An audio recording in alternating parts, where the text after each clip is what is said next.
Good morning dear students.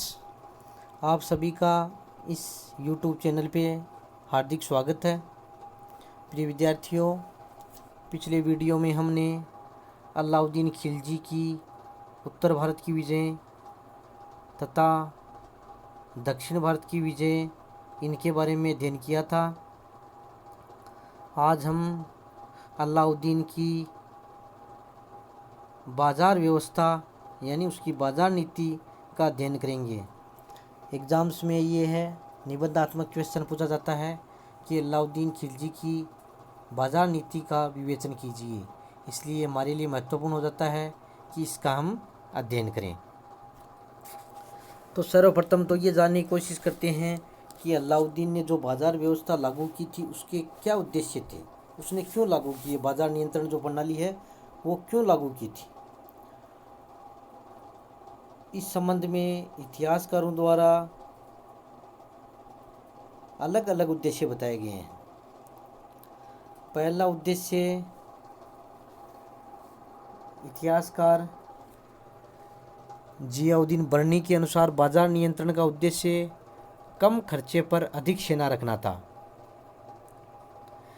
इतिहासकार KS. लाल और इरफान ने भी इसका समर्थन किया है।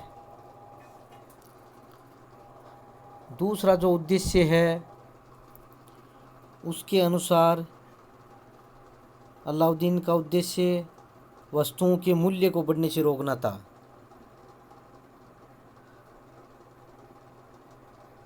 तीसरा उद्देश्य इतिहासकार अमीर खुसरो ने बताया है कि उसके बाजार नियंत्रण नीति का उद्देश्य प्रजा का कल्याण करना था। इतिहासकार के ए निज़ामी भी यही मानते हैं। इन सभी मतों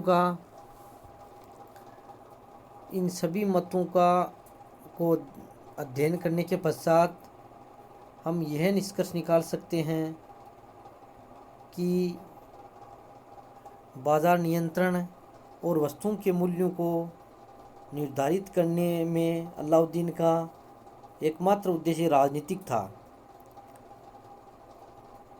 एक बड़ी सेना रखना और अपने सैनिकों को निश्चित और नगद वेतन देकर उनको जीवन की सुविधाएं उपलब्ध कराना ही उसका मुख्य उद्देश्य था। अलाउद्दीन की बाजार नियंत्रण नीति की हमें जानकारी जियाउद्दीन बर्नी की तारीख़ फिरोज़शाही,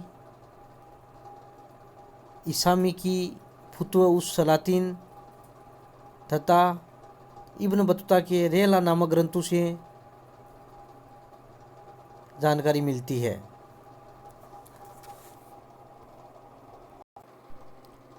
अलाउद्दीन ने बाजार नियंत्रण नीति को लागू करने के लिए 3 अधिकारियों की नियुक्ति की। दीवान ए रियासत वह अधिकारी था जो बाजार पर नियंत्रण रखता था। दूसरा अधिकारी सेना ए मंडी था जो कि बाजार मूल्य नियंत्रण एवं माप तोल की जांच करता था। तीसरा अधिकारी बरीद ए मुमालिक था, यानी यह गुप्तचर विभाग का प्रमुख था।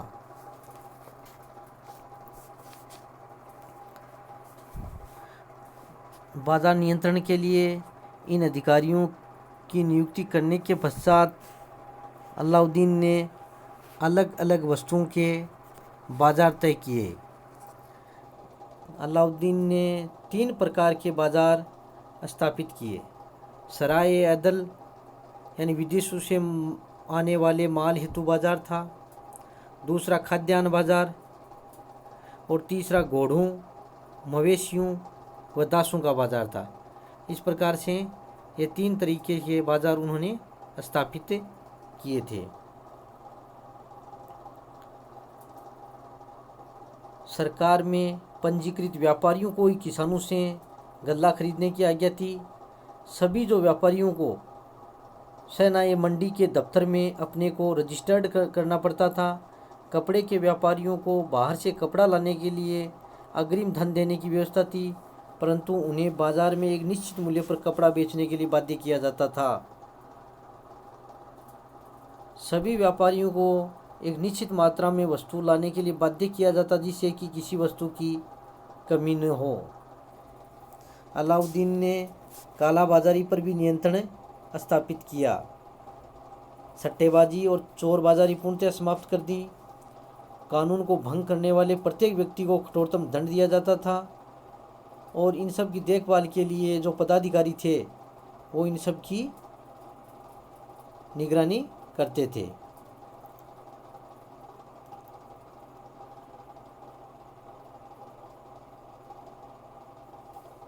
बाजार नियंत्रण से संबंधित अलाउद्दीन ने 4 अधिनियम बनाए। पहला अधिनियम खाद्यान्नों की कीमत निर्धारण से संबंधित था। दूसरा अधिनियम कम कीमत पर कपड़े व किराना सामान प्राप्त करने से संबंधित था। इन चीज़ों की खरीद फरोख्त के लिए सराय अदल बाजार था। और बाजार नियंत्रण के तीसरे अधिनियम का संबंध मवेशियों व दासों की खरीद फरोख्त से संबंधित था। और जो चौथा अधिनियम है वो परवाना नवीस यानी परमिट जारी करने वाला अधिकारी की नियुक्ति से संबंधित था। अलाउद्दीन ने बहुत से अमीरों की भूमि, शासकीय कर्मचारियों, विद्वानों आदि को दी गई भूमि, इनाम व वक्फ के रूप में दी गई भूमि को वापस लेकर खालसा भूमि में परिवर्तित कर दिया एवं उसने खुतों व जमींदारों के विशेषाधिकार भी छीन लिए। अलाउद्दीन ने राजस्व अधिकारियों पर भी सख्ती से नियंत्रण लागू किया और उसने राजस्व अधिकारियों की स्वेच्छाचारिता पर नियंत्रण स्थापित किया। और जो बाजार नियंत्रण के जो अधिकारी नियुक्त किए गए थे उनको विस्तृत अधिकार दिए ताकि वो जो अनुचित कार्य करते थे उनको दंड भी दे सकें। अब इसके पश्चात कुछ विद्वानों ने में यह इस बात पर मत विभिन्नता है कि अलाउद्दीन की बाजार व्यवस्था संपूर्ण राज्य में लागू थी या केवल दिल्ली में ही लागू थी। तो इस संबंध में सभी निष्कर्षों का अध्ययन करने के पश्चात यह प्रतीत होता है कि ये व्यवस्था केवल दिल्ली तक ही सीमित थी।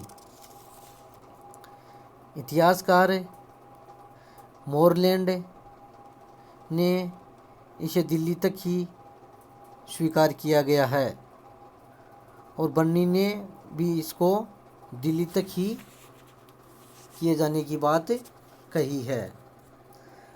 अब हमें इस बात पर विचार करना आवश्यक हो जाता है कि क्या अलाउद्दीन की बाजार नियंत्रण नीति सफल रही या असफल रही।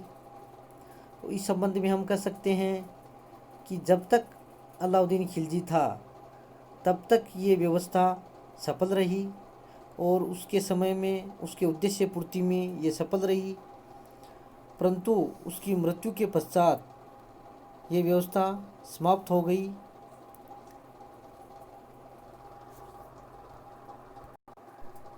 शक्ति पर आधारित यह व्यवस्था अलाउद्दीन के उत्तराधिकारियों के समय में लागू नहीं रह सकी, लेकिन अलाउद्दीन ने इसे लागू करने में महत्वपूर्ण भूमिका निभाई और अपने उद्देश्य प्राप्ति में वह सफल भी रहा। प्रिय विद्यार्थियों, कई बार एग्ज़ाम्स में क्वेश्चन पूछा जाता है, ये निबंधात्मक क्वेश्चन आता है कि अलाउद्दीन खिलजी की बाजार नियंत्रण नीति की विवेचना कीजिए। इस दृष्टि से यह टॉपिक बहुत ही इम्पोर्टेंट है। इसको जो PDF नोट्स इसके जो आपके भेजे जा रहे हैं उनका भी अध्ययन करना है और होम असाइनमेंट के लिए जो क्वेश्चन दिए जा रहे हैं उनको भी आपको हल करना है। Thanks so much.